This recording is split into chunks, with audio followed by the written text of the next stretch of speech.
conferencia de hoy tiene como objetivo explorar qué podemos hacer los docentes del sistema escolar y de la educación superior con la inteligencia artificial generativa. ¿Cómo hacemos para tomar en cuenta la inteligencia artificial cuando planificamos, enseñamos y evaluamos? ¿Y cómo usan nuestros estudiantes la inteligencia artificial?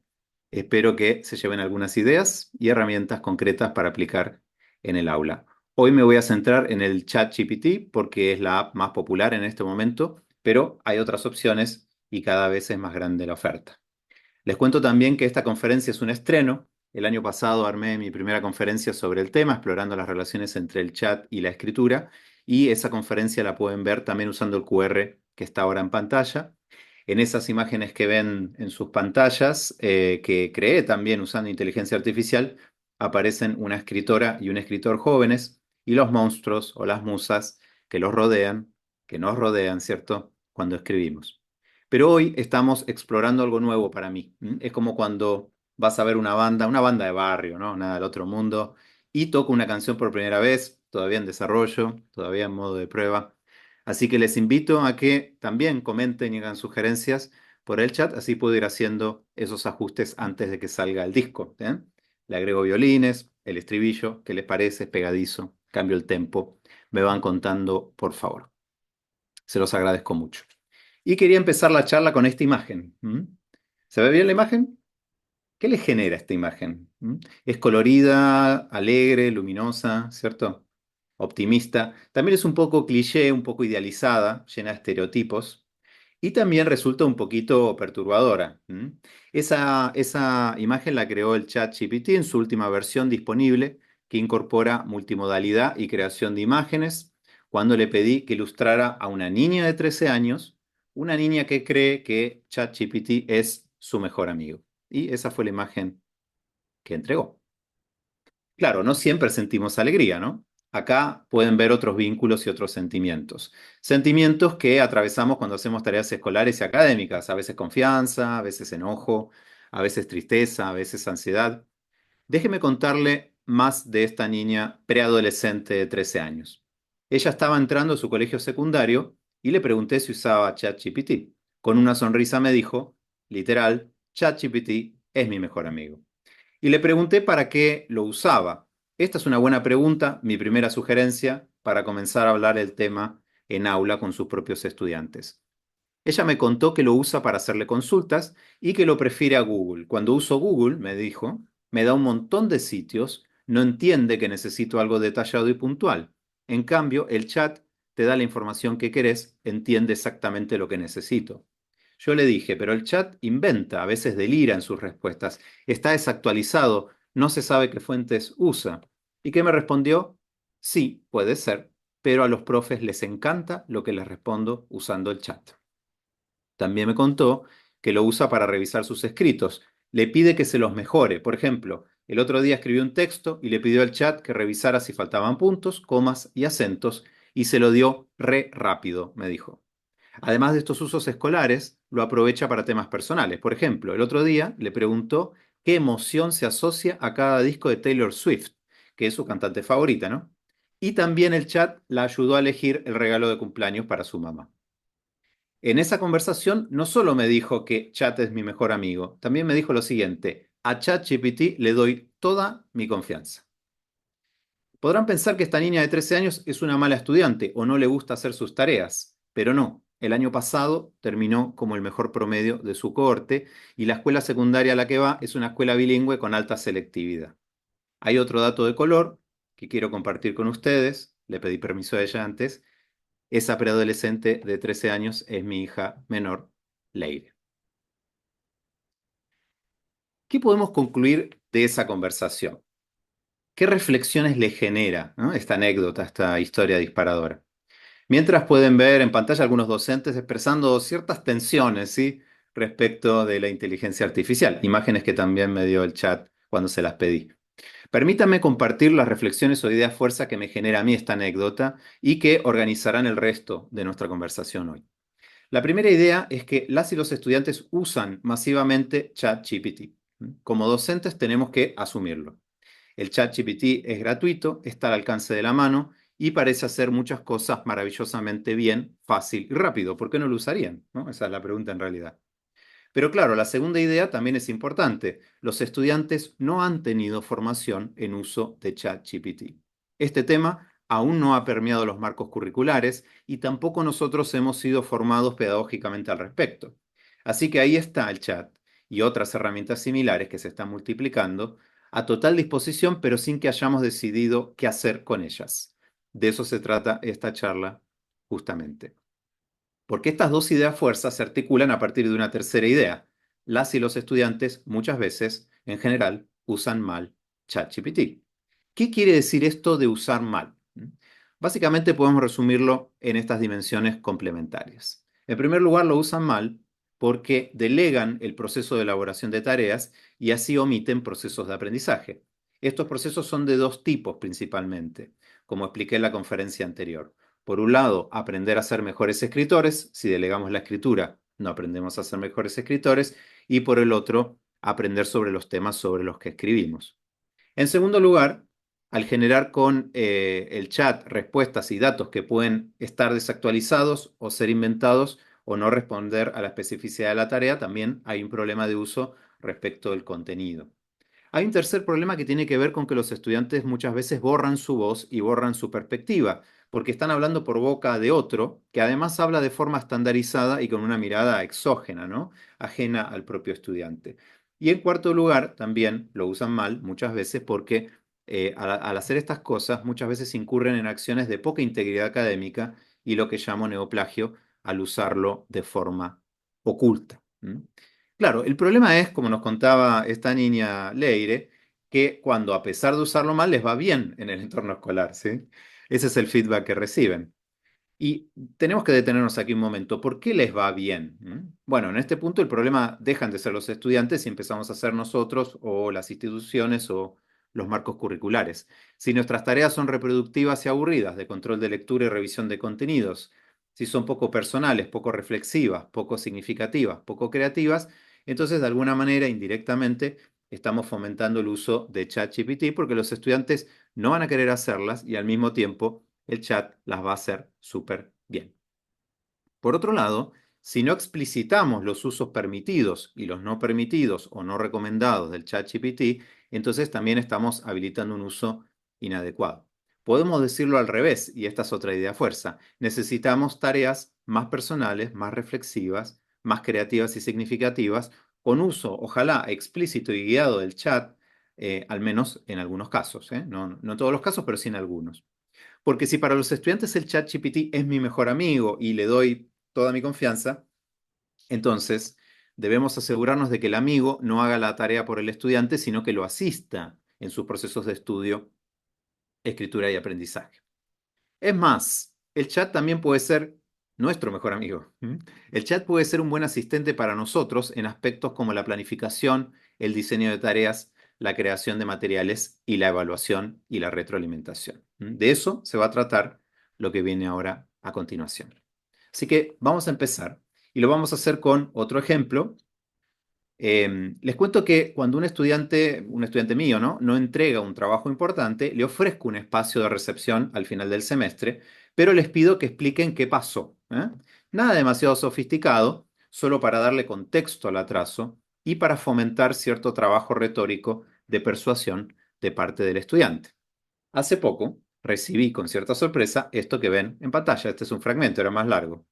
¿Qué les parece? Les voy a leer. Gracias a su amabilidad y comprensión, he podido completar el análisis y entregarlo a pesar de los obstáculos que se presentaron en el camino. El apoyo que usted me ha brindado ha sido un recordatorio del valor de la empatía y el trabajo en equipo. Siguiendo con lo anterior, le ruego que acepte mi más sincera disculpa por cualquier molestia que esto haya podido ocasionar.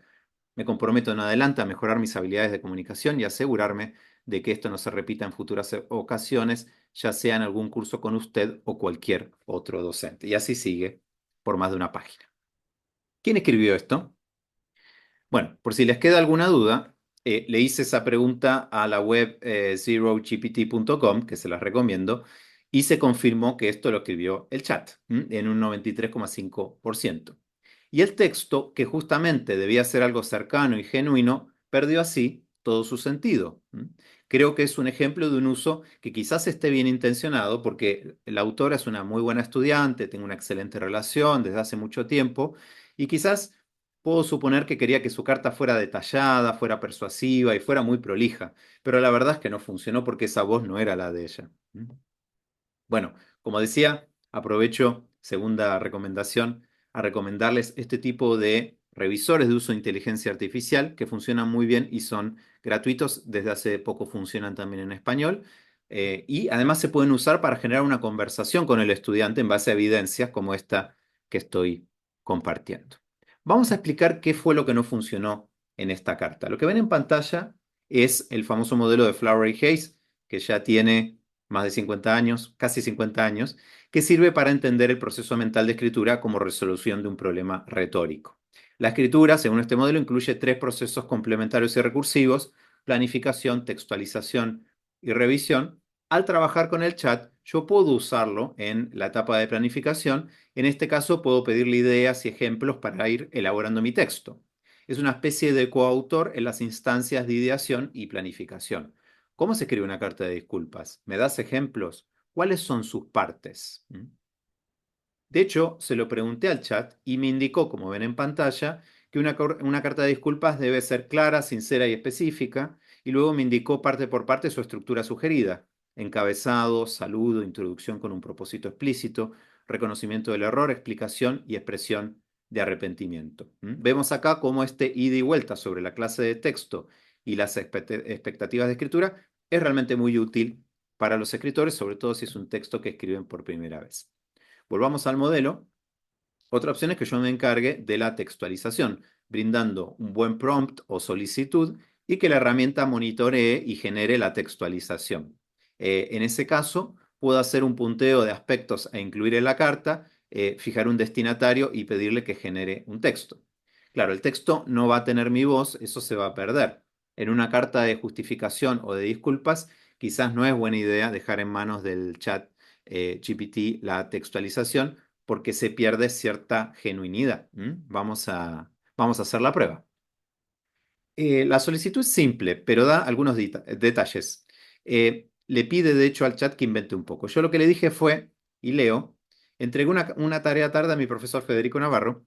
Escribe una carta breve de disculpas, con algún motivo que explique la tardanza y agradeciendo la oportunidad. Y la carta, como ven, dice: estimado profesor Navarro, espero que se encuentre bien. Le escribo para disculparme por la entrega tardía de mi tarea. Lamentablemente he tenido algunos problemas de salud que me impidieron completar el trabajo a tiempo. Aprecio mucho su comprensión y la oportunidad de entregar la tarea con retraso. Estoy comprometido a seguir trabajando con dedicación en su clase y asegurarme que esto no vuelva a suceder. Gracias por su apoyo y comprensión. Atentamente, y su nombre. ¿Funciona si comparamos con la anterior? Yo creo que sí, funciona bastante bien como producto textual. Es bastante más sutil y menos exagerada, ¿sí?, en su politeness que la carta anterior que recibí. En este caso, mi aporte quizás fue en la planificación exclusivamente porque le di una indicación específica. No todos los estudiantes hacen esto, pero claro, se pierde algo de integridad porque queríamos algo sincero y personal escrito por el propio estudiante. No es el caso y el motivo además lo inventó. Bueno, ¿qué dirá el detector de neoplagio? Lo pasé por el detector y me dio un porcentaje, fíjense, cercano al 68%. Y tiene sentido, ¿no? O sea, está mostrándome que es mejor que la versión anterior, quizás porque la solicitud fue mejor, pero también deja en evidencia que la mayor parte, en este caso la textualización, la hizo el robot.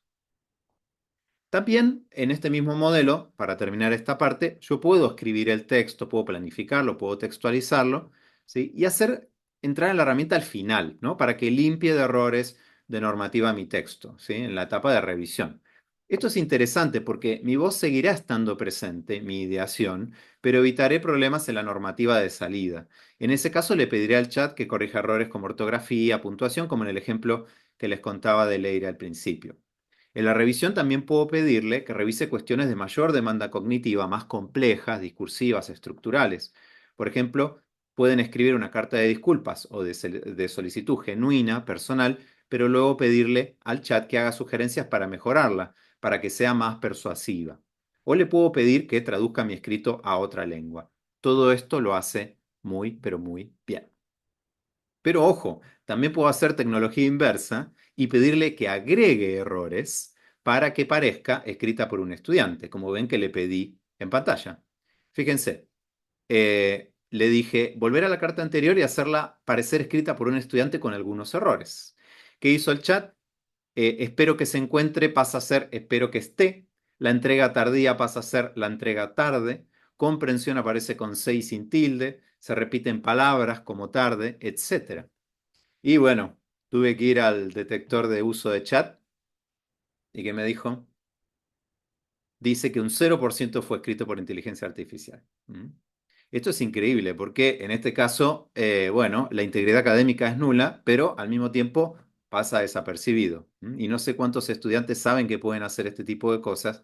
Espero que no estén viendo esta charla y que no les esté dando ideas en este preciso momento.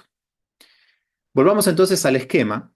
La riqueza de ChatGPT consiste justamente en la posibilidad de contar con un asistente no humano y siempre disponible y gratuito en la planificación, la textualización o la revisión de un producto final. Pero, y vuelvo a la pregunta inicial, ¿cuál era el problema de esa primera carta? Ahí también radica el principal peligro del chat, que el escritor tercerice, ¿no? Que el escritor delegue completamente el proceso de escritura sin supervisión, sin saber qué instrucciones dar o qué tomar en cuenta y qué no. Es decir, que haga una solicitud, quizá ni siquiera tan buena, quizás solo la tarea que le pidió el jefe o el profe, y que luego entregue el producto final sin más, con una revisión de tipo cosmética. ¿Qué podemos hacer como docentes en este contexto? Pasamos ahora a la segunda parte de esta charla, en donde compartiré ideas concretas para llevar al aula, ya vimos algunas, pero vamos a ser más específicos. Y aprovecho para recomendarles que descarguen y lean estos dos libros que ven en pantalla, quizás los conozcan. El de la izquierda es una publicación de UNESCO, se hizo en varias lenguas, es un texto breve y muy interesante. Y el otro es un libro con recomendaciones que publicó el Mineduc de Chile también el año pasado. Tomaré algunas ideas generales de esta bibliografía, si bien lo que sigue es principalmente original. Así que ahí pueden ir descargando. Yo voy a tomar un poquito de agua. Entonces vamos a segunda parte de nuestra primera sugerencia. La primera sugerencia es usar el chat para verificar si se entendió algo leído. Como si fuera una discusión productiva con un compañero o como un tutor que me ayuda a estudiar. Mucha gente no sabe que se puede hacer esto y es realmente notable. Con esta tarea estoy fomentando un uso muy potente del chat, de hecho recomendado por la UNESCO, que puede quedar instalado como una estrategia de estudio y de repaso autónomo. Si le solicitamos esto a nuestros estudiantes, podemos usar medios de verificación que aporten a que se instale este hábito. En este caso, puedo pedir a mis estudiantes que me compartan pruebas de que hicieron este trabajo con el chat y que ofrezcan una pequeña reflexión al respecto. Déjenme mostrarles un ejemplo que es realmente impactante. Fíjense, subí un texto, en este caso un texto de Virginia Zavala, un PDF, y le pedí al chat que me hiciera una pregunta sobre ese texto. Luego la respondí, pero la respondí más o menos, y el chat me dio feedback específico respecto de qué me faltó y cómo debería haber respondido. Esto es espectacular, o sea, quiero que le tomemos el peso, porque cambia completamente las posibilidades y potencialidades del estudio autónomo de bibliografía. Y esto el año pasado no se podía hacer, esto es algo de las últimas versiones. En una segunda actividad, segunda recomendación, le pido a mis estudiantes que usen el chat para discutir sus puntos de vista y activar conocimientos. El chat aquí opera como un oponente socrático para discutir mis puntos de vista, según lo define la UNESCO. Les comparto también un ejemplo. Acá es el ejemplo de un estudiante que debe escribir un ensayo sobre un tema complejo y polémico, las acciones afirmativas. Y el chat me ofrece beneficios y luego limitaciones. La respuesta es más larga, de hecho que hay una captura parcial. Mi solicitud fue bien sencilla. Tengo que escribir un ensayo sobre beneficios y limitaciones de las acciones afirmativas. Para mí, es un estudiante ficcional, cada uno debe tener lo que merece por esfuerzo y mérito. ¿Qué opinas? Entonces es una solicitud polémica con una toma de posición. Bueno, además de comprobar la comprensión y activar conocimientos y discutir con este oponente socrático, la última versión del chat ofrece fuentes para sus búsquedas. En esta tarea sugerida, le pedimos al chat fuentes de Internet confiables sobre un tema. Y con esta acción instalamos el problema de las fuentes, las distinciones que existen entre ellas y modelamos y discutimos cómo seleccionar las que nos sirvan. En este caso le dije al chat, quiero que busque fuentes con argumentos a favor y en contra de acciones afirmativas. Dame las fuentes y explícame qué tan confiables son y por qué. Y como ven, ante mi solicitud, el chat lista conocimientos sobre un tema, coloca los links y luego, en el espacio inferior derecho, comenta por qué estas fuentes son pertinentes. Esto es súper interesante y también es una herramienta potente y nueva.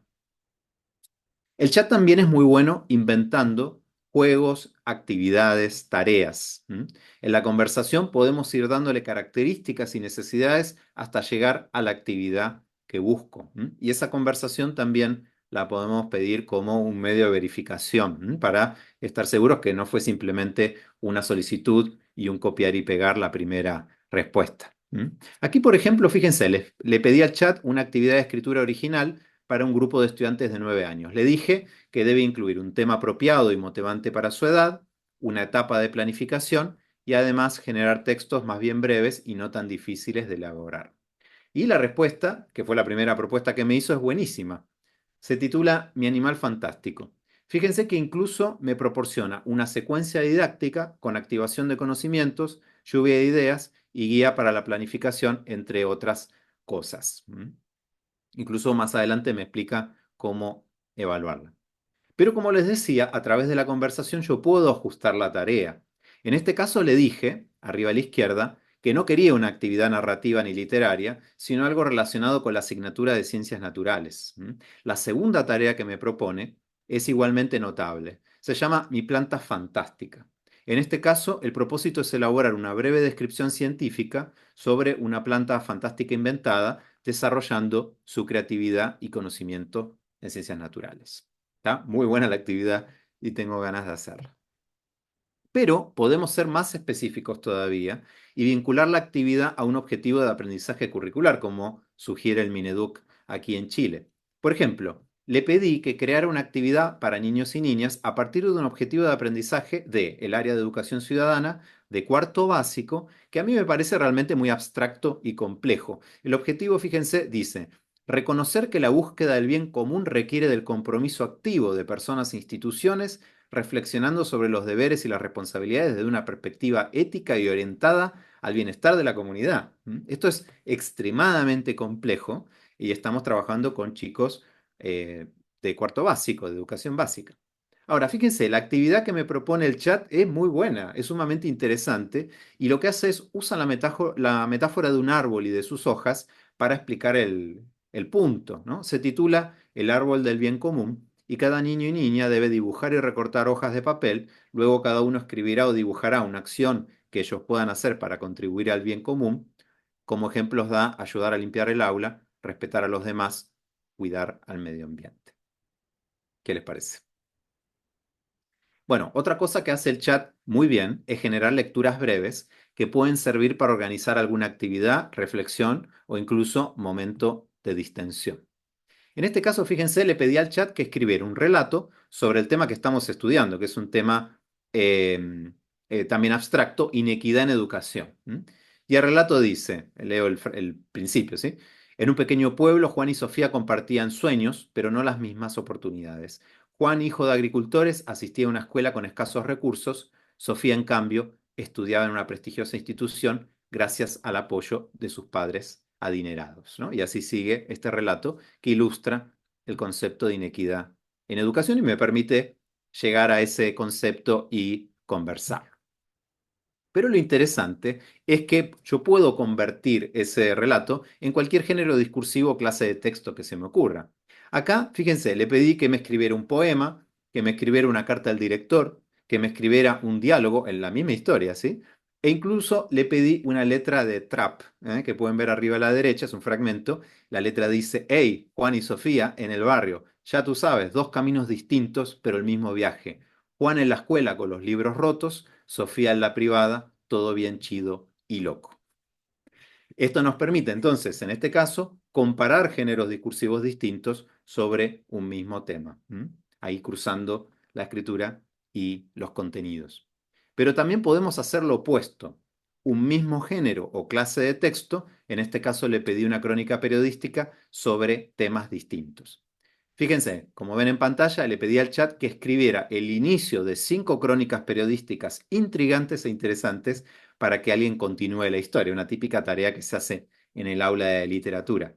Las propuestas son muy buenas. El secreto de la Torre de San Cristóbal, el misterio del tren nocturno o la desaparición de la isla de los Albatros. Bueno, también podemos fomentar la familiarización con las clases de textos que pedimos que escriban nuestros estudiantes, como vimos en el ejemplo de la carta de disculpas. Podemos instalar así, gradualmente, una conversación sobre el texto solicitado, lo que espera la audiencia, ejemplos de textos, errores comunes, etc. En este ejemplo, por ejemplo, pedí que hiciera una reseña de un videojuego mediante un video de TikTok. En la conversación, el chat indica los pasos para resolver la tarea, además de especificar la estructura del video, entre muchas otras cosas.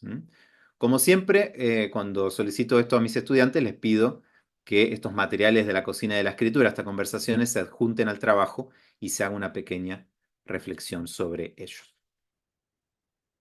Bueno, otro rol interesante en el proceso de textualización es pedirle al chat que elabore títulos para mi trabajo o para secciones de mi trabajo. Esto lo hace muy, pero muy bien. Fíjense cómo le explico el tema de mi ensayo y ofrece títulos muy buenos. Le digo, estoy escribiendo un ensayo sobre la falta de oportunidades en las trayectorias de estudiantes en Latinoamérica y cómo a veces eso se disimula en aspectos como el supuesto talento o esfuerzo, pero no sé muy bien qué título ponerle. ¿Qué sugieres? Bueno, me ofrece títulos muy buenos como Desigualdades ocultas, el mito del talento y esfuerzo en las trayectorias educativas de Latinoamérica.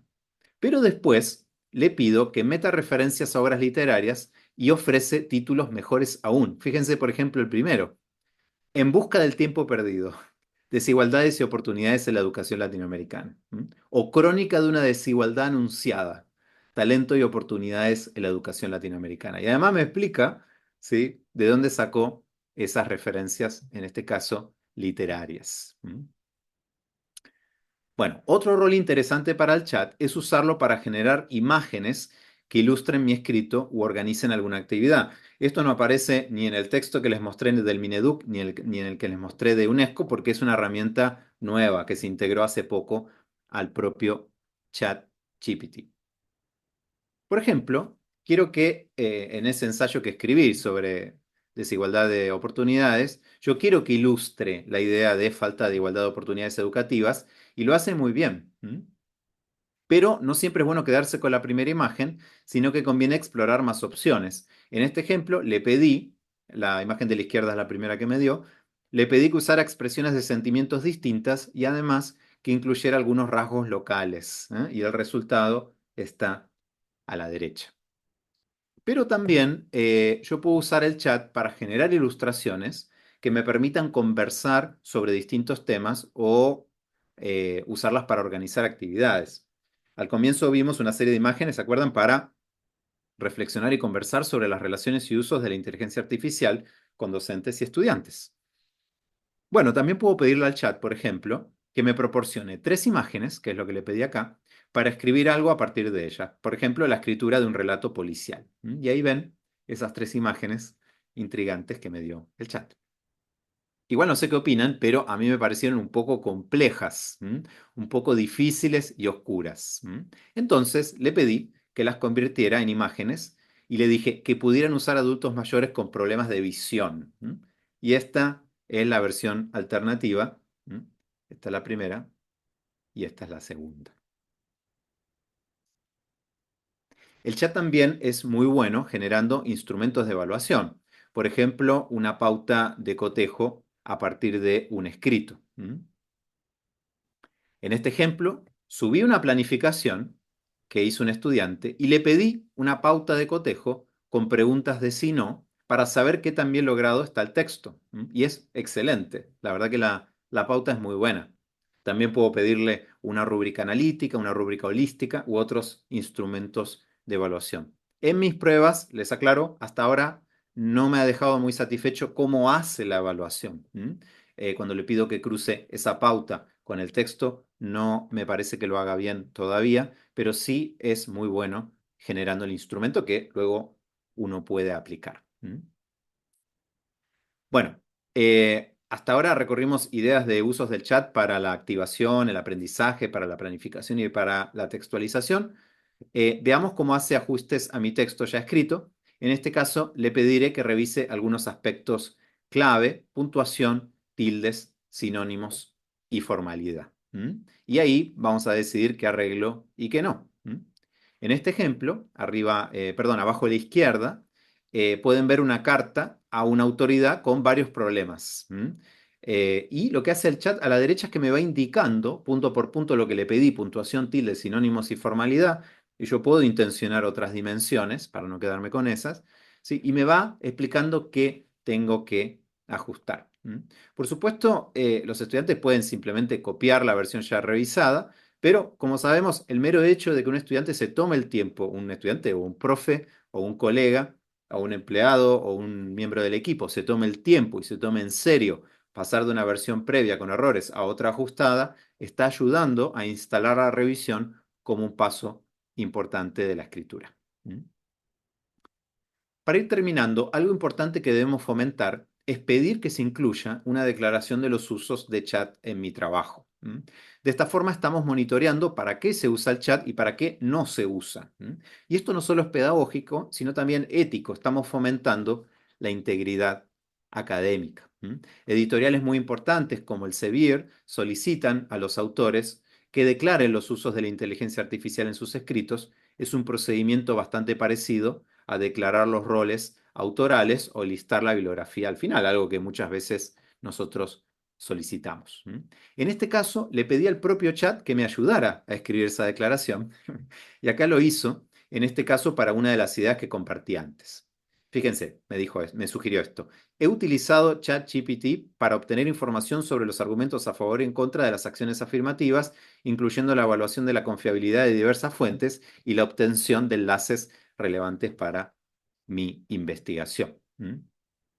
Bueno, pero tenemos que decir que también deberíamos aclarar que el propio chat me ayudó a escribir la declaración y, más importante aún, tenemos que aclarar para qué no lo usamos, ¿no? Entonces, quedaría algo así. La primera parte ya lo leí y luego diría: además, usé ChatGPT para elaborar esta declaración. No utilicé el chat para decidir sobre qué fuentes emplear ni para estructurar y escribir mi texto. Vamos a terminar esta charla con una última reflexión. Todas estas recomendaciones, ¿para quién son? ¿Quién se supone que puede usar chat para verificar si entendió una lectura, para activar conocimientos antes de escribir, para buscar fuentes confiables, para elaborar actividades y lecturas estimulantes, para conocer las características de textos, para elaborar títulos, para crear imágenes, para crear pautas de evaluación, para pulir textos o para declarar el uso del chat? ¿Estamos hablando de estudiantes o estamos hablando de profes? Bueno, la verdad es que no marqué esa distinción, no la marqué de manera sistemática a propósito. Lo que acabamos de ver aplica tanto a los procesos de preparación de clases de los docentes y de sus productos y de sus escritos y de sus tareas, como a las actividades formativas que solicitamos y modelamos para nuestros estudiantes. Como dije antes, el chat se está instalando como un asistente, como un coautor en nuestros procesos de escritura, de aprendizaje y de pensamiento, cuando enseñamos y cuando aprendemos, y eso aplica a todos y a todas, a todos nosotros en nuestros distintos roles y responsabilidades sociales. Espero sinceramente que esta charla les haya despertado la curiosidad, les haya despertado las ganas por descubrir de qué forma podríamos hacerlo. Muchas gracias.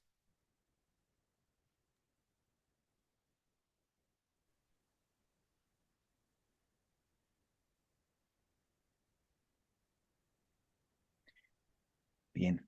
Excelente nuevamente, una presentación muy interesante. Espero que a todos les haya gustado. Lo que corresponde ahora, muchas gracias, Federico, como siempre, lo que corresponde ahora es pasar a la sección de preguntas y respuestas. Y pueden, ¿verdad, Camila?, ingresar preguntas en la sección, en el botón de preguntas y respuestas, y nosotros las vamos a tratar de responder, lo que más Así podamos. es, Bernardo. Bueno, antes quería presentarle a las personas que van a dirigir las preguntas a nuestro expositor, que es Irini Chatsikoumi, académica e investigadora de la Facultad de Comunicaciones y Artes de la Universidad de las Américas, doctora en lingüística de la Pontificia Universidad Católica de Valparaíso, y Benjamín Cárcamo, quien también es académico e investigador de la facultad, doctor en lingüística de la Pontificia Universidad Católica de Valparaíso. Por favor, Irini y Benjamín pueden hacer las preguntas a Federico, por favor.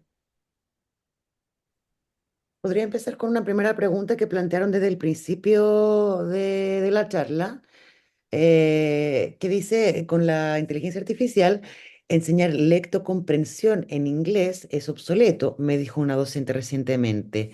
¿Qué piensas? Bueno, es una excelente pregunta. ¿M? Es una pregunta que nos estamos haciendo, así como uno podría preguntarse, es una pregunta que nos estamos haciendo los que nos dedicamos a la enseñanza de la escritura académica, ¿no? En el E1, en la lengua dominante, también sí tiene sentido. ¿M? Sí podemos pedirle un texto que, digamos, pedirle un robot que escriba, que revise, etcétera, ¿no? Para qué vamos a enseñar escritura avanzada, digamos? Em, yo creo que esas dos preguntas tienen una respuesta, bueno, es difícil igual, pero tiene una respuesta doble. ¿M? Por un lado, es evidente que el acceso a textos en otras lenguas, digamos, las dificultades, las barreras y las estrategias para acceder a textos en lenguas que no dominamos completamente cambió drásticamente, drásticamente. Y tenemos que empezar a rediscutir, ¿sí? De qué manera integramos esta herramienta para acceso a bibliografía, para comunicación con otros, eh, tanto sea en textos escritos, en traductores simultáneos orales cuando me encuentro con alguien que habla otra lengua. Realmente eso ha cambiado el juego. ¿M? Nosotros con muchos autores de muchos continentes publicamos hace poco un texto en varias lenguas sobre inglés como lengua franca. Es un texto que se publicó en 2023 eh, y se publicó justo antes de que saliera chat. Yo creo que ese texto hoy lo escribiríamos completamente distinto, bastante distinto, aunque en el fondo refuerza algunas cosas que decíamos, porque la facilidad para moverse entre lenguas, algo que hace increíblemente bien, ha cambiado. Ahora, a la pregunta concretamente la respuesta es que no. ¿M? No tenemos que dejar de enseñarlo. Porque eh, uno, como traté de explicar en esta charla, uno necesita saber de lectura, necesita saber de escritura, necesita tener estrategias para leer y para escribir, necesita tener cierto conocimiento, idealmente de esa segunda, tercera o cuarta lengua, para saber qué preguntas hacer, para saber si el texto va a funcionar, para que no sucedan los problemas que veíamos recién, que una carta que se ve perfecta en español no funciona y no funcionó. Entonces, en realidad, creo que quiero insistir con la idea de que tenemos que pensar esta herramienta como un asistente, como un tutor, como un coautor, muy potente, mucho más potente que cualquier herramienta que conociéramos antes y además mejora con el tiempo, porque vimos que hay varias cosas que podemos hacer ahora que hace un tiempo, muy poco tiempo no hacía, como buscar fuentes, comentarlas, generar imágenes y hacerme preguntas sobre textos que voy subiendo, incluso puedo subir varios. Entonces, no nos angustiemos, ¿sí? No seamos pesimistas, tenemos que seguir enseñando lo que enseñamos, pero al mismo tiempo tenemos que hacernos cargo de que existe esta herramienta. ¿M? De la misma manera que en otra época nos hicimos cargo de que existía Internet, de que existía un computador y que existía la calculadora y que existían otros diferentes, un procesador de texto, un corrector ortográfico. Estamos ahora con una herramienta que tiene una potencia mucho más grande, pero que necesita que la gestione alguien que sepa cómo gestionarla. ¿Mm? Y saber cómo gestionarla no es solamente un instructivo de uso del chat, sino que es conocimiento sobre ciencia, sobre lengua, sobre escritura, sobre audiencias, sobre retórica, todo eso hay que saberlo. Simplemente que podemos delegar más cosas y que los procesos son mucho más rápidos. Federico, una pregunta que tenemos acá en el chat que me parece muy interesante, tiene que ver con una de las funciones claves de la escritura que tú has compartido y explorado en varios de tus escritos, que es la función epistémica que tiene la escritura. Ahí nos plantean en el chat si es que esta función quedaría obsoleta al trabajarse con ChatGPT, con herramientas de inteligencia artificial, ¿transformaría de alguna forma? ¿Cómo lo visualizas tú problematizando un poco este componente, esta función de la escritura al acompañarse de herramientas de inteligencia artificial? Sí, bueno, para repasar un poquito, la función epistémica es cuando a través del doloroso, duro y difícil y desafiante proceso de escribir cosas, adaptarlas, ajustarlas, ordenarlas, etcétera, aprendemos aquello sobre lo que escribimos o comunicamos, ¿no? Oralmente también o multimodalmente. Y efectivamente yo creo que ahí hay un tema muy complicado porque si vemos que los estudiantes están usando el chat delegando completamente la resolución de una tarea, no hay ninguna función epistémica. ¿M? Esa amenaza a que no se dé ese proceso de aprendizaje de un tema a través del escribir o comunicar sobre ese tema, ojo, es una amenaza que existía antes del chat. ¿M? Los autores, las autoras lo dicen con mucha claridad. El potencial epistémico de la escritura o de la comunicación oral o de otros sistemas semióticos es un potencial que, en función de la tarea, nosotros podemos fomentar o no. Cuando le pedimos a nuestros estudiantes repetidamente que copien de la pizarra, ¿sí? Que repitan lo que leyeron exactamente, que busquen un dato y lo repitan, etcétera, ahí no hay función epistémica. No es que esas tareas estén siempre mal, por supuesto, a veces tienen su función, a veces necesitamos recordar un dato puntual, está bien, pero ahí no se está produciendo eso. Y bueno, el chat es, digamos, otra amenaza a que eso no suceda. Por eso, en todas las tareas que comenté recién para que exploraran los colegas, tanto ellos, ellas como sus estudiantes, siempre les sugerí que le pidan a los estudiantes una reflexión, ¿sí? Y una serie de evidencias de qué pasó ahí, ¿no? Porque si hay una reflexión sobre cómo se usó el chat, digamos, cómo se discutieron ciertos temas, entonces estamos tratando de poner un resguardo a esa anulación, digamos, de la función epistémica.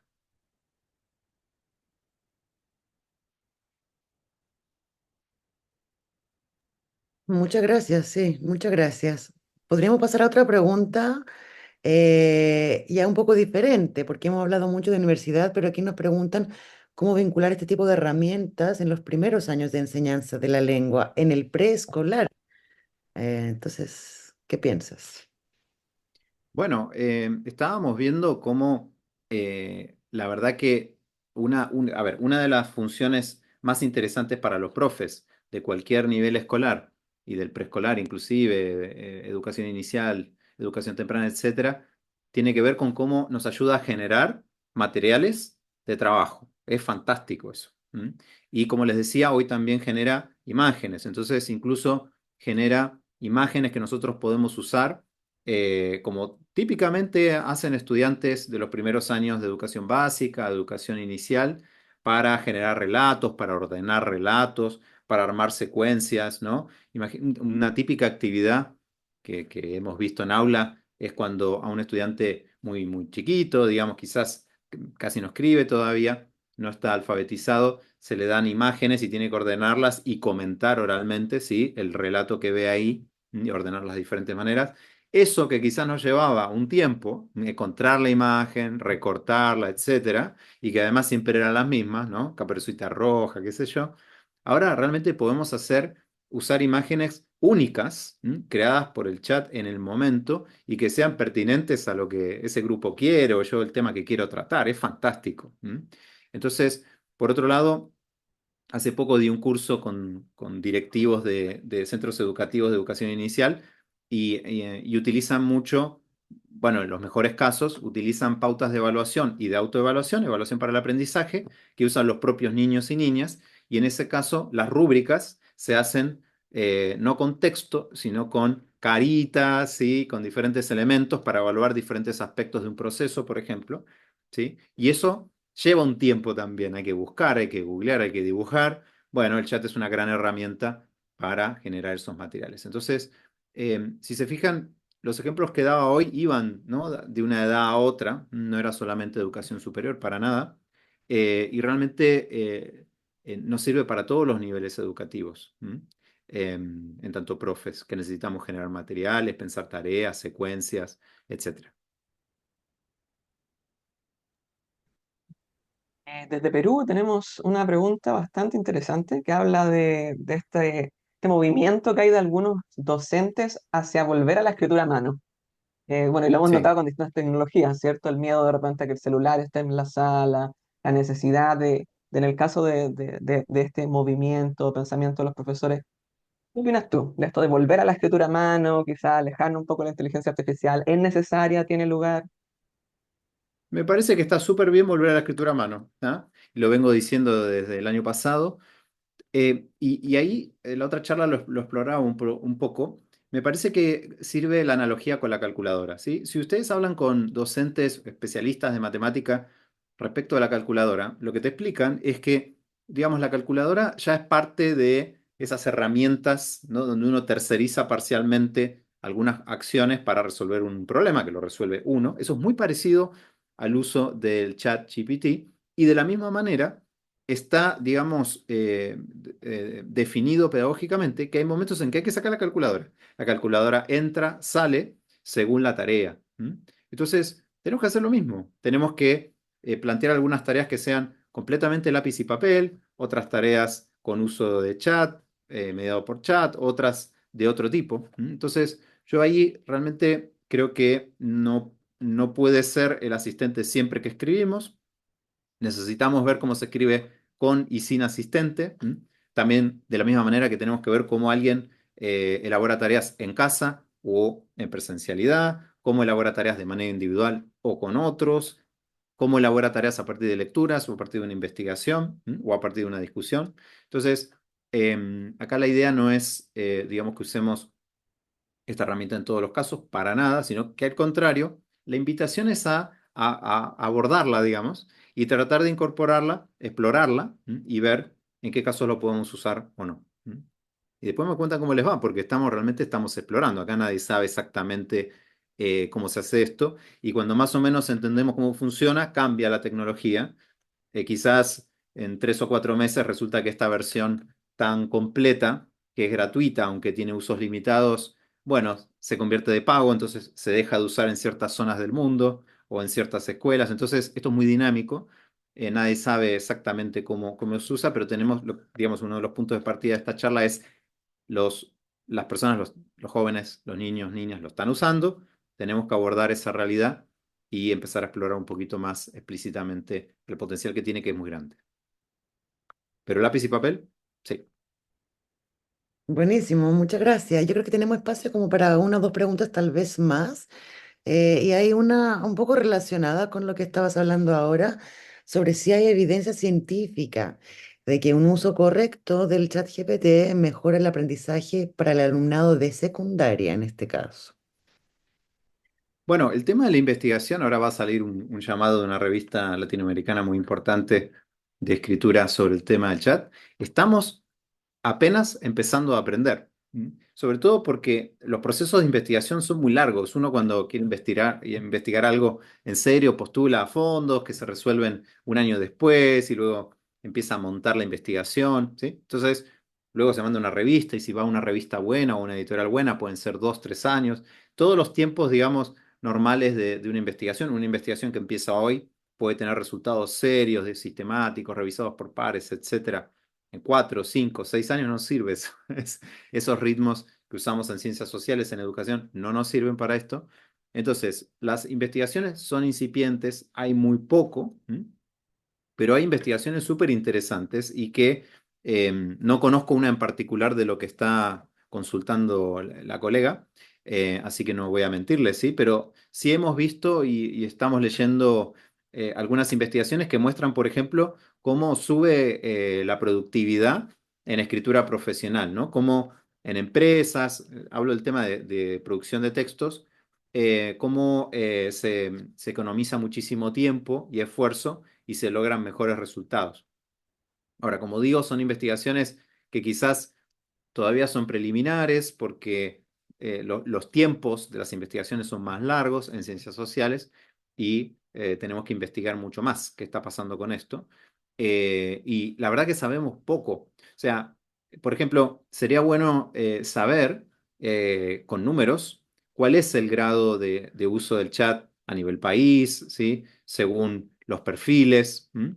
Y además, digamos, saber para qué lo usa la gente. Entonces, ¿para qué se usa principalmente? Yo usé una anécdota al principio, eso fue a propósito porque no hay mucha información todavía. Entonces, en realidad fue un mini estudio de caso para que se engancharan con un golpe bajo al final y todo, pero no tenemos mucha información sistemática y de hecho es una invitación a que empecemos a investigar en serio qué sucede con esto.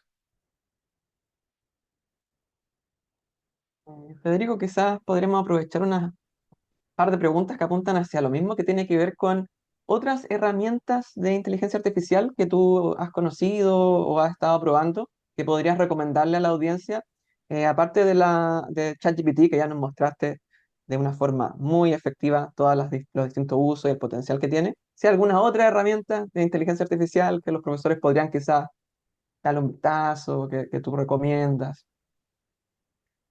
Bueno, a ver, em, hasta hace poco había varias herramientas de esta empresa que están potentes y que desarrolló el chat, que estaban separadas, ¿no? Entonces, cuando uno quería generar imágenes iba a una herramienta y cuando quería conversar por escrito a otra. Y lo que vemos es que hay una tendencia a que se integre. En este momento el chat es escrito, pero también es oral. Podemos conversar oralmente y nos responde oralmente y por otro lado genera las imágenes y hace todo en la misma plataforma. Entonces, ahí más que multiplicarse, lo que hizo fue integrarse, lo cual tiene sentido desde un punto de vista de usabilidad. Hace muy poco, a todos los que usamos WhatsApp, que además es muy popular en Latinoamérica, nos apareció una herramienta de inteligencia artificial de Meta, no sé si la han probado, y que está ahí de manera intrusiva en nuestras conversaciones y nos invita a hacerle preguntas muy parecidas. Yo todavía no puedo opinar, no la conozco a fondo y va en la misma línea. De hecho, muchas de estas tecnologías se prestan de una empresa a otra o se alquilan. No es que hay tanto para elegir. Por otro lado, desde hace un tiempo, bueno, la inteligencia artificial está en todo, ¿no? Pero desde hace un tiempo, como ustedes saben, se integró a Gmail una herramienta de predicción de texto que nos ayuda a completar o a responder nuestros mensajes. Una herramienta muy eficiente que se parece mucho al chat, simplemente que está integrada al modo quizás de lo que vimos de Meta en WhatsApp, está integrada a un foro de conversación, en ese caso de mail. Luego, con algunas empresas hubo cierto ida y vuelta. Es muy entretenido ver lo que pasó con algunos lanzamientos de dispositivos de inteligencia artificial que generaron respuestas polémicas, en algunos casos muy políticamente correctas o woke y que generaban textos e imágenes absurdos, entonces se quitaron de circulación, o en otros casos que empezaban a delirar y parecía que eran humanos, eran cuasi humanos y querían conquistar el mundo.